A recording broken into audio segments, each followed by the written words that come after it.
Hi guys, welcome back to my channel. A big thank you to all of those who subscribed and liked my video. I was not expecting to have so many views in the first day. Obviously you guys are curious about what my channel is going to be about. Yeah, I hope I can really help you. Sorry if the camera is a bit wobbly for today's video. Edward is currently crawling around on the floor. He's just got to that point where he's learning to crawl forwards instead of backwards. He did actually start out crawling backwards, and at the moment he is actually crawling backwards. So yeah, apologies if the camera's a bit wobbly. He just keeps pushing his bum onto the cupboard behind him where this camera is sat. But yeah, what I want to talk about in this video is the taboo subject of postnatal and antenatal depression.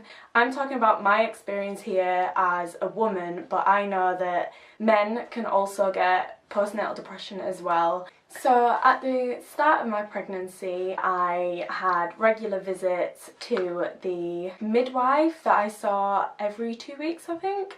I also had 3 parenting classes, and what they really emphasised on was postnatal depression.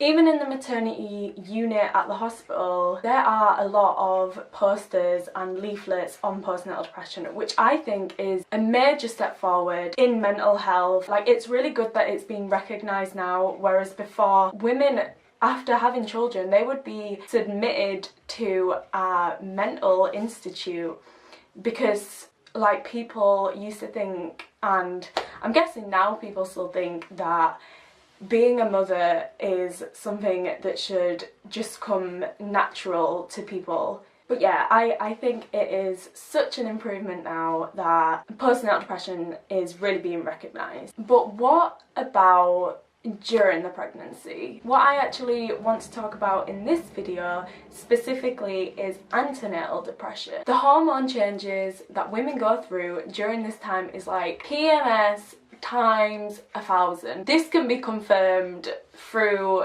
my partner. Like, to be on the receiving end of someone that is pregnant is extremely difficult on the partner as well as the person who is pregnant and experiencing these hormonal changes. There are a few forums online that my partner stumbled across, men literally complaining about their partner being really hormonal during the time of the pregnancy and wondering, like, what the hell's going on? Like, are they gonna split up? Like, this is not the person that was with me before the pregnancy. This time creates a lot of tension and a lot of argument, well, in my own experience anyway, and these people online. Maybe there was help out there, but I felt that it was never offered to me personally. It's kind of like when you get depressed as a teenager. People just put it down to, like, oh, they're just a teenager, they're just going through what everyone has to go through,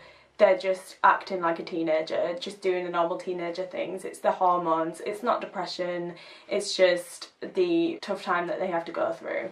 And I felt that this was the exact same thing. Oh, they're just pregnant, but so what? Yeah, we know that it is the hormonal changes, but what about actually giving help to these people that are experiencing this depression during pregnancy, during teenage life? Yeah, I don't think that's right. I think that more support should be offered rather than just brushing it to the side. I kept my whole pregnancy really quiet from the start. There were only a select few people that I felt I had to tell, like my lecturers and the welfare office at university and my counsellor at the time, and obviously my mum and dad. But there were people that did judge me. Like, one specific family member was like, well, what is she gonna do with it? What is she gonna do at uni? How is she gonna graduate? Is she gonna graduate? Like, she's messed her life up. And asked, has she fixed the problem yet? Obviously, to me, that came across as, has she had an abortion? Oh, and another thing that really worried me during the time is that My partner's parents, they are Vietnamese. In their culture, it is very much you marry, you move in together, and then you have children. It's so unheard of in his family to have children outside of wedlock. Like, I felt as if I wasn't going to be accepted for that either. And like, I never really got a congratulations. Like, a few of my close friends, they have had babies like in their 20s and in their teens as well. I always felt that I didn't have the same experience as they did in terms of like being congratulated, because my whole experience was different. Like, I was at uni, like with that stress, and then with the stress of being pregnant and the judgment that I got from people, like that was the reason that I did not really want to tell people, and that actually stopped me from maybe seeking help myself whilst I was depressed during the pregnancy. I had really high blood pressure at the end of my pregnancy and was on the stages of developing preeclampsia, and I think that was due to all the stress, the depression that I had, like the arguments that I was having with my partner, the fact that he wasn't really here as well during the first stages of the pregnancy. Also, with coming into the country, he could only be here for like a certain period. He had to leave for like a certain period and then come back. Like, that was like the visa rules or whatever. I actually felt as if I hid my pregnancy pretty well whilst I was at uni. I mean, you guys from uni who saw me every day, like, you can tell me otherwise that I looked pregnant from day one, but yeah, to be honest, yeah, I felt as if I did hide it pretty well, mainly because I had just come back from America and I had put on so much weight. Like when I actually went back to uni in September, I already knew that I was pregnant, and that at this point I had like sickness so bad. I was sick every single day for about 10 weeks or something, and then like I was sick every week up until the final trimester, I think. I felt as if I hid it quite well in the fact that I came back like from America really fat, and then I had actually maintained my weight up until about Christmas time. And the fact that I hid this pregnancy for so long, that is another reason why I felt as if I was depressed during the pregnancy. Like, I was thinking about how the hell am I going to graduate whilst being pregnant. So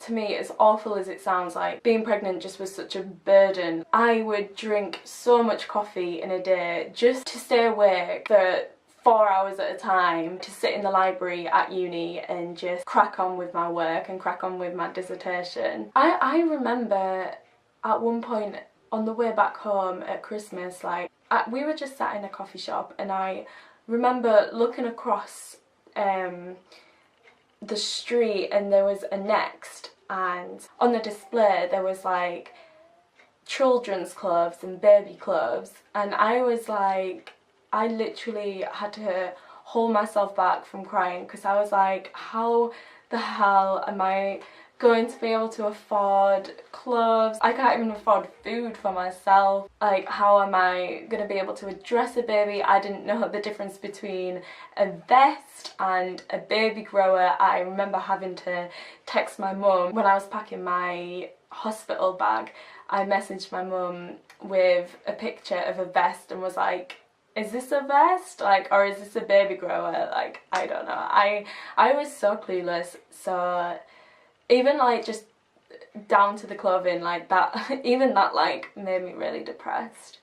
But yeah, there were really good times like during my pregnancy as well. It wasn't all doom and gloom. I went to a gig with one of my best friends. I was heavily pregnant at 8 months in a club, obviously not drinking. That put me off like clubbing. I think like the horrible sticky floor. But yeah, like when you're drunk it's okay, but when you're sober going to a club, like, to be honest, it's not the best. The people that were there for me, you guys that did the baby shower for me, my special study buddy that I would go to the library with, those people that helped me out with my dissertation. It was really good to do the interviews with you guys. And I know that my mum was really supportive. She was so excited. Like, I hated that she would be posting on Facebook all the time about like, shh, I have a secret, but it won't be revealed until like another 9 months. Oh, I wonder what that could be. Another person that I had told that was my manager at the place where I worked. I was working in a pub as a chef at the beginning of my pregnancy. Like, obviously because I was working around food and like I was always so cautious that I was going to be sick all the time. Like, I felt as if I had to tell my manager. And she was the first person that had told me congratulations.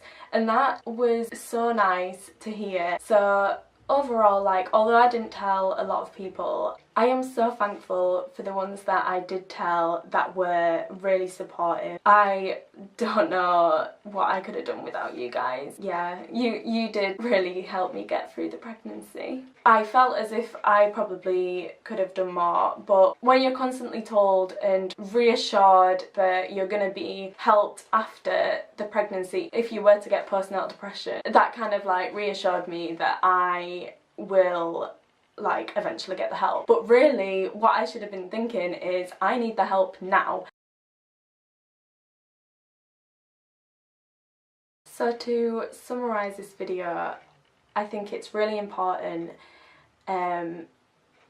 that we do talk about antenatal depression, and although postnatal depression is actually heard of now, I think depression during the pregnancy is something that really needs to not just be brushed off as, oh, she's only hormonal, she's just pregnant, like she'll be fine soon, because you are likely to eventually, as horrible as it sounds, you are more likely to develop the depression after the pregnancy if you had a hard time during the pregnancy. If you are watching this and you are pregnant and you are feeling down, like, there is hope, there is help out there. Take all the support that you can and you'll be an amazing parent and you will love that child. Even if it doesn't come straight away, taking care of someone else, getting used to that time is honestly the best thing that I have ever done. And he is so funny to watch. And I'm pretty sure he's wanting to be on camera, aren't you? Well, I thought all this time, if you crawling around the room, you wanted to be on camera. But you don't even seem that bothered. He's just a chill guy, aren't you?